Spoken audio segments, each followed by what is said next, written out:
পরিবেশ, বন ও জলবায়ু পরিবর্তন বিষয়ক উপদেষ্টা সৈয়দা রিজওয়ানা হাসান বলেছেন, ব্যাংক রেগুলেশন অ্যাক্ট সংশোধনের সিদ্ধান্ত নিয়েছে সরকার। ব্যাংক লুটপাট থামাতে এই অধ্যাদেশ অনুমোদন করা হয়েছে। 17 এপ্রিল বৃহস্পতিবার রাজধানীর বেইলি রোডের ফরেন সার্ভিস একাডেমিতে এক প্রেস ব্রিফিংয়ে তিনি এ তথ্য জানান। পরিবেশ উপদেষ্টা বলেন, এই সংশোধনী হলে বাংলাদেশ ব্যাংকের ক্ষমতা বাড়বে। ফলে বিগত 15 বছরে ফ্যাসিস্ট আওয়ামী লীগ সরকারের আমলে ব্যাংক থেকে অর্থ পাচার ও লুটপাটের যে নজিরবিহীন ঘটনা ঘটেছে তা বন্ধ করা সম্ভব হবে। তিনি বলেন, অর্থনৈতিক অপরাধের সঙ্গে জড়িতদের শাস্তির আওতায় আনতে তদন্ত কমিটি গঠন করা হয়েছে।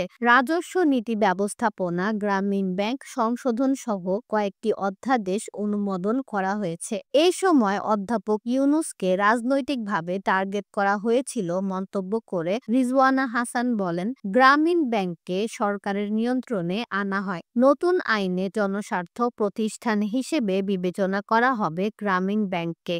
এজন্য বাংলাদেশ ব্যাংককে কর্তৃত্ব দেওয়া হয়েছে, যাতে সাধারণ আমানতকারীদের স্বার্থ অক্ষুণ্ণ থাকে। বিধিমালা এলে পুরোটা জানা যাবে।